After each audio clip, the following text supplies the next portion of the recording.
사도행전 11장 19절에서부터 26절 말씀입니다.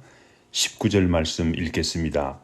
그때에 스데반의 일로 일어난 환란으로 말미암아 흩어진 자들이 베니게와 구브로와 안디오까지 이르러 유대인에게만 말씀을 전하는데, 그 중에 구브로와 구레네 몇 사람이 안디옥에 이르러 헬라인에게도 말하여 주 예수를 전파하니, 주의 손이 그들과 함께 하심에 수많은 사람들이 믿고 주께 돌아오더라. 예루살렘 교회가 이 사람들의 소문을 듣고 바나바를 안디옥까지 보내니, 그가 이르러 하나님의 은혜를 보고 기뻐하여 모든 사람에게 굳건한 마음으로 주와 함께 머물러 있으라 권하니, 바나바는 착한 사람이요 성령과 믿음이 충만한 사람이라.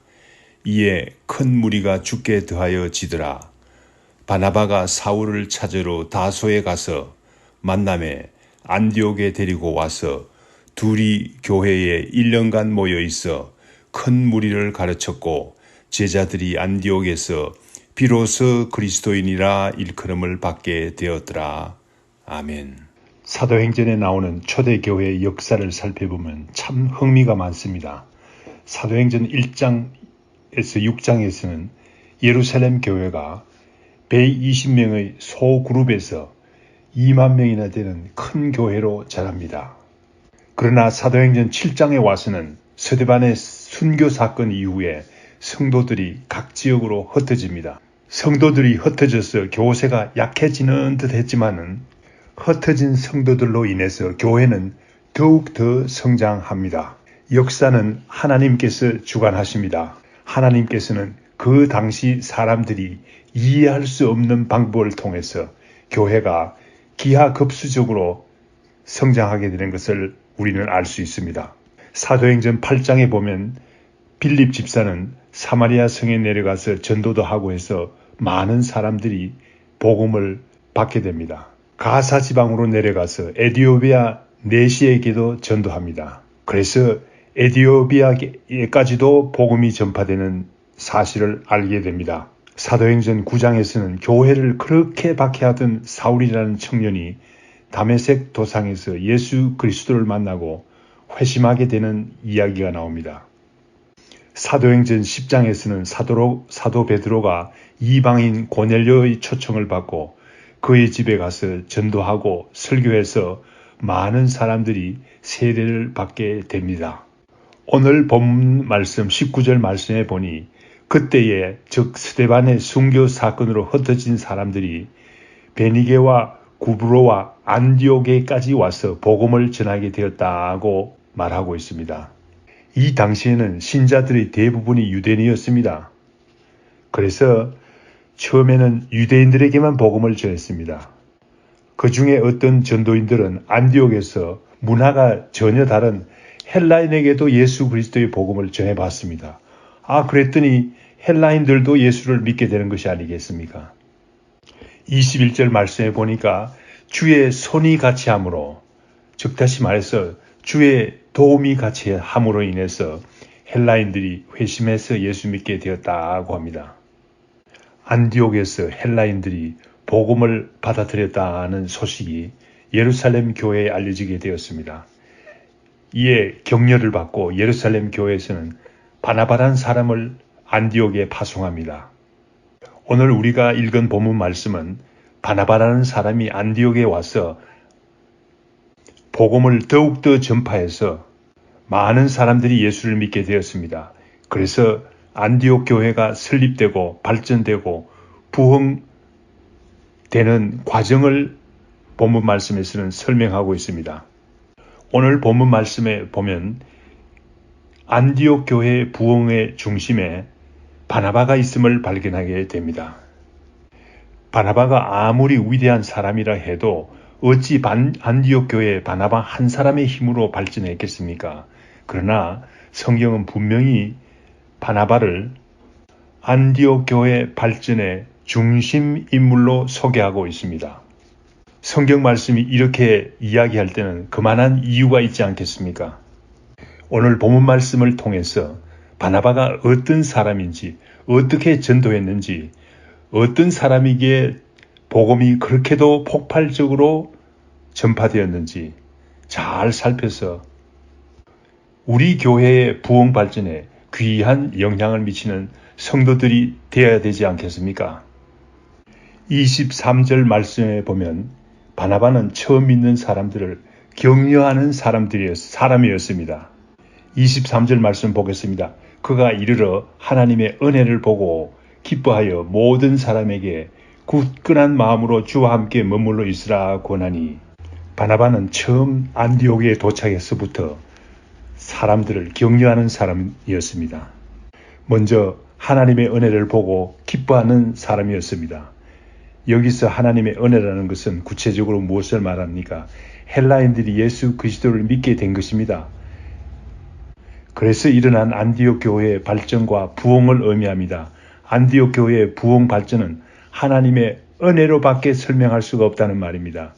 바나바는 헬라인들이 예수 믿게 되어서 안디옥 교회가 부흥 발전한 것을 보고 이렇게 기뻐한 사람이었습니다. 하나님 교회의 부흥을 진심으로 기뻐하고 기다리는 사람이었습니다. 바나바는 어떤 사람입니까? 안디옥 교회의 부흥 발전을 위해서 예루살렘에서 파송받고 이사해 와서 살면서 진실로 교회를 사랑하는 귀한 분이었습니다. 안디옥 교회는 이제 개척교회가 아닙니까? 교회가 금방 시작하니 사람들이 신앙을 가졌다고 하지만 아직 믿음이 자라지 못해서 왔다 갔다 하는 사람들이 많았을 줄 믿습니다.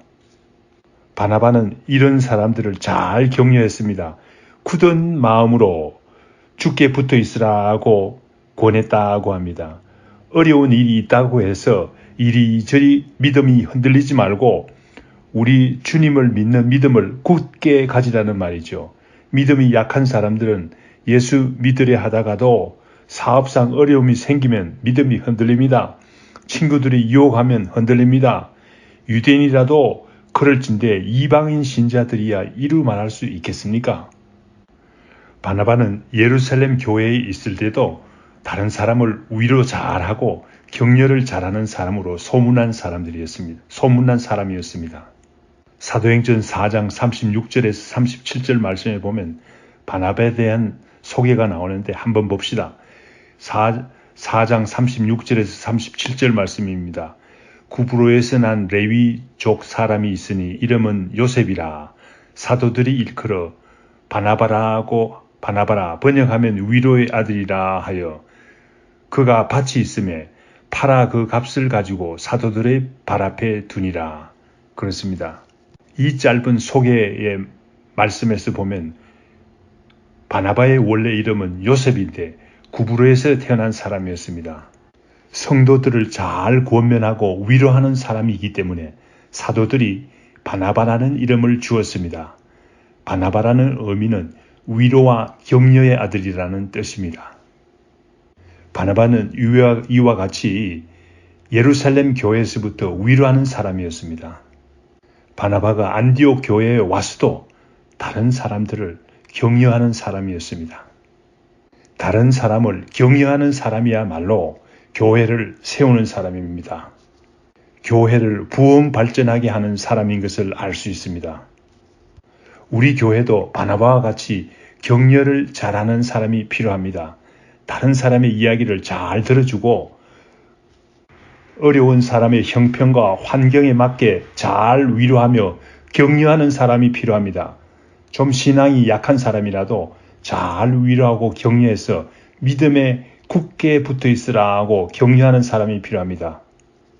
저는 중학교 다닐 때부터 교회 일을 도우기 시작했는데 우리 교회에 그 당시에 배용주 집사님이라는 나이 많으신 분이 계셨는데 토요일이면 가리방과 주보 원고를 가지고 와서 어린 저에게 김선생이라고 존대하면서 주보를 같이 만들자고 이렇게 말하는 거 아니겠습니까? 저는 글씨를 잘 못 쓰는데도 불구하고 그 배용주 집사님은 말이죠. 격려하는 거예요. 못 쓰는 글씨를 잘 쓴다고 격려하면서 교회 일을 하는데 너무나 격려를 많이 했습니다. 그래서 하게 된 것이죠. 24절 말씀해 보니 바나바는 착하고 성령과 믿음이 충만한 사람이었다고 밝히고 있습니다. 바나바를 착한 사람이라고 소개하는데 착하다는 것은 어떤 것을 말합니까? 착하다는 것은 착한 일을 하는 사람을 말하죠. 착하다는 말은 그저 나쁜 짓을 하지 않는 사람이 아니라 적극적으로 선한 일을 행하는 사람을 착하다고 하지요.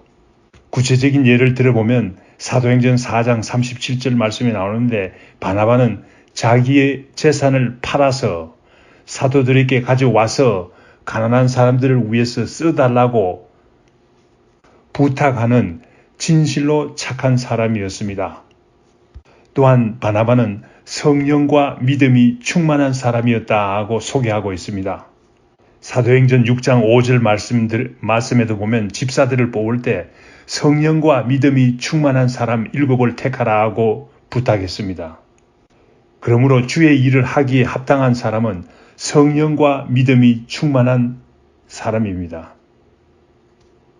바나바는 사람들을 대할 때는 착한 사람이었고 하나님 앞에는 성령과 믿음이 충만한 사람이었습니다. 24절 하반절 말씀에 보니 이에 큰 무리가 주께 더하더라고 합니다. 이 말씀은 무엇을 의미합니까? 바나바가 착하고 성령과 믿음이 충만한 사람인데 이로 인해서 큰 무리가 주께 더하여 지더라고 밝히고 있습니다. 바나바와 같은 사람이 있을 때 교회는 부흥할 수밖에 없지요. 이러한 성도들이 교회에 많을 때 교회가 어떻게 됩니까? 부흥할 수밖에 없죠. 사도행전 9장 26절에서 27절 말씀에 보면 사울이 나중에 바울이 되었지 않습니까? 사울이 회심 후에 진실한 신자가 되었을 때 다들 무서워했어요. 사울을 가까이 하기 꺼렸습니다. 그때에 바나바가 사울을 데리고 사도들에게 가서 사울을 소개했다고 했습니다. 바나바는 사울을 향해서 착한 사람이었고 그냥 가만히 앉아서 볼 수 없는 그런 사람이었죠. 또한 믿음과 성령이 충만한 사람이었기 때문에 사울을 알아본 것이죠. 바나바가 사울을 사도들에게 소개하자 사울이 어떻게 되었습니까? 사울은 담대히 주 예수의 이름을 전했다고 했습니다. 너무 열심히 전도하니까 헬라파 유대인들이 죽이려고 했습니다.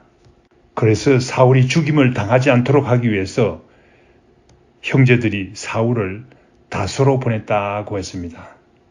그런데 이제 바나바가 안디옥에 내려와서 교회를 섬기는데 얼마나 바쁜지요. 많은 사람들이 새로 예수를 믿고 사람들이 교회에 많이 나오니까 할 일이 많아지지 않습니까? 가르쳐야 되지 않습니까? 같이 일할 동역자가 필요했습니다. 문득 다소에 내려간 사울을 생각한 것입니다. 25절, 26절 말씀에 보면 고향에 내려가서 아무 일도 하지 못하는 사울을 찾으러 다소까지 내려갑니다. 여기서 찾으러라는 말은 한 집 한 집 물어서 찾아가는 동작을 나타냅니다. 먼 길을 걸어서 귀한 일꾼을 얻기 위해서 다소로 찾아갔지만은 사울이 어디 사는지 알 수 없는 일이 아니겠습니까?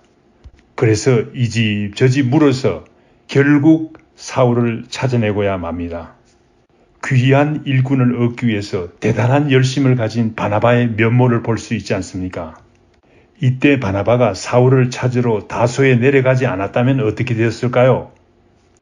사도 바울이 없지요. 사도 바울이 얼마나 위대한 사람입니까? 그런데 그 사도 바울을 세운 사람이 바로 바나바였습니다. 그러므로 바나바는 얼마나 귀한 사람입니까? 바나바는 사울을 다소에서 데리고 와서 같이 팀이 되어서 큰 무리를 가르쳤다고 합니다. 교회는 팀워크를 할 때 성장합니다. 혼자 힘으로는 불가능해요. 힘만 듭니다. 그 후에도 바나바는 중요한 일이 있을 때마다 사울을 데리고 다녔습니다. 30절 말씀에 보면 예루살렘 교회에 부조 일을 할 때도 같이 갔습니다. 사울을 데리고 갔다는 말이 아닙니까? 사도행전 12장 25절 말씀에 보면 사울을 데리고 다시 올 때도 사울을 데리고 왔을 뿐만 아니라 마가라 하는 요한도 같이 데리고 옵니다. 이와 같이 바나바는 팀워크를 하는 사람입니다. 사도행전 14장 12절 말씀에 보면 사울과 바울과 바나바를 호칭하는 재미있는 말이 나옵니다. 그 지방 주민들이 바나바를 제우스라고 하고 바울은 헤르메스라고 불렀습니다. 제우스는 우두머리라는 말이죠. 헤르메스라는 말은 말을 잘한다는 말입니다. 사울이 말을 많이 해서 전도를 많이 하지만은 그러나 가만히 보니까 바나바가 보스거든요. 우두머리거든요. 바나바는 이와 같이 사울이 바울이 전도할 수 있도록 형편을 만들어주는 귀한 우두머리의 기질을 가지고 있었습니다. 이렇게 안디옥에서 바나바와 사울이 팀워크를 통해서 열심히 목회를 하자 많은 사람들이 예수 그리스도의 복음을 믿게 되었고 예수 그리스도의 말씀을 따르게 되었습니다. 예수 그리스도의 복음을 따르는 사람들을 그리스도인들이라고 부르기 시작했습니다. 크리스찬이라고 했죠. 실로 역사적인 사건이 아니겠습니까? 안디옥에서 바나바와 사울을 통해서 예수 그리스도의 복음을 따르는 사람들을 그리스도인들이라고 크리스찬들이라고 부르기 시작했습니다. 오늘날에는 그리스도인들, 예수 믿는 사람들을 자랑스러운 의미로 사용하지만은 신약 성경에서는 3번이 나타나는데 그러나 그 당시에는 그리스도인이라는 이름이 쉬운 이름이 아니었습니다. 사도행전 26장 28절 말씀에도 보면 사도 바울이 아그리빠 왕에게 전도를 하자 다소 경매라는 어투로 아그리빠 왕이 그리스도인이라는 말을 사용합니다. 베드로전서 4장 16절 말씀에도 보면 그리스도인이라는 말이 나오는데 얼마나 어려운 환경에 있는 사람들인지를 나타내고 있습니다. 우리도 바나바에 대해서 잘 배워서 바나바 같은 사람이 됩시다. 다른 사람을 잘 격려하는 사람이 됩시다. 착한 사람이 됩시다. 성령과 믿음이 충만한 사람이 됩시다. 그래서 우리가 교회를 발전하는데 많은 사람들을 예수 믿는데 전도하는 사람이 되도록 합시다. 다니엘서 12장 3절 말씀 읽겠습니다. 지혜 있는 자는 궁창의 빛과 같이 빛날 것이요 많은 사람을 옳은 대로 돌아오게 한 자는 별과 같이 영원토록 비추리라. 그렇습니다. 지혜 있는 사람에 대해서 증거하고 있습니다. 여기서 지혜 있는 사람이라는 것은 지식이 많은 사람이 아니라 전도를 많이 해서 많은 사람을 예수 믿게 하는 사람입니다. 많은 사람을 옳은 대로 돌아오게 한 자는 별과 같이 영원토록 비치리라고 했습니다. 얼마나 귀한 말씀입니까? 다 같이 기도합니다. 주님, 우리도 부족한 사람이지만 바나바와 같이 다른 사람을 격려하는 사람이 되게 힘을 주시옵소서. 착한 사람이 되게 주님께서 인도하여 주시옵소서. 믿음과 성령이 충만한 사람이 되게 주님께서 역사하여 주시옵소서. 그래서 교회를 세우는 사람이 되게 인도하여 주시옵시고 교회를 발전하는데 도움이 되는 사람이 되게 주님께서 도와주시옵기를 간절히 빌고 원하옵나이다. 이 모든 말씀 예수님 이름으로 기도드립니다. 아멘.